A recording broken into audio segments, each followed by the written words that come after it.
Okay, so I'm gonna basically, this video is a whole bunch of still photos, and I'm gonna kind of narrate a little bit, trying to describe what's going on. Sort of free form without any script whatsoever. So yeah, you get to listen to me babble on and on. So this is us installing the foam insulation. This is 2-inch thick formular insulation from Owens Corning, and we're installing it directly upon the compacted sand. Now, some of you are going to start screaming bloody murder. Oh my God, you don't have a frickin' vapor barrier. Well, I'm here to tell you right now, you're wrong. There is a lot of consternation and arguments on the interwebs about, does the vapor barrier go under the insulation or over the insulation? And you look around and people go back and forth and argue about it all the time. And here's the truth.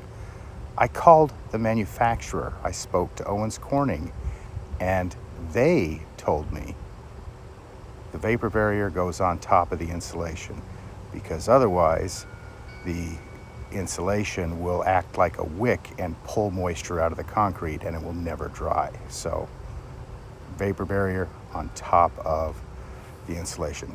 Anyway, installing this is an absolute huge amount of work. It takes a lot of time, takes a lot of patience, and I was surprised at how long it did take.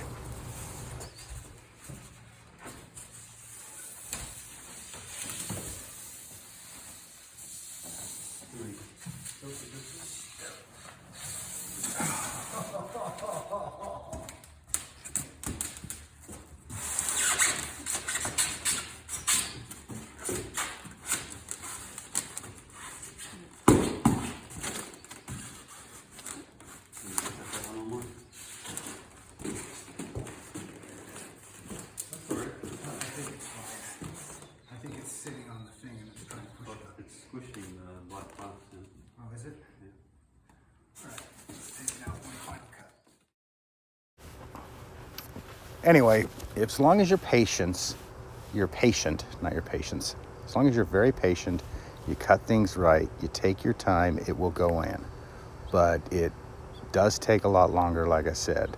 To do this barn took us 2 full days.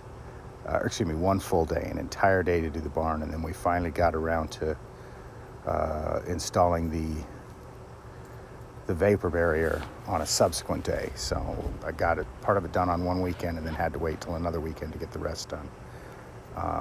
Partially because my arm is jacked and can't do a whole lot. I had to rely on my brother-in-law John to do most of the hard work and heavy lifting, and my wife and my sister-in-law to help us out. So. But we finally did get the vapor barrier installed, so yay.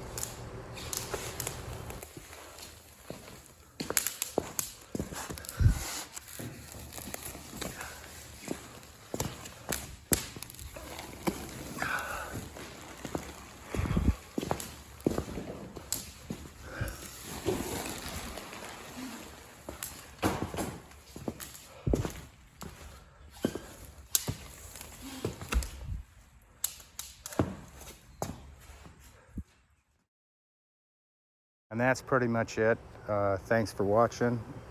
Tune in for the next video, and I'll basically do the same thing when I talk about the PEX installation and what a frickin' nightmare that was. But it's in, so thanks.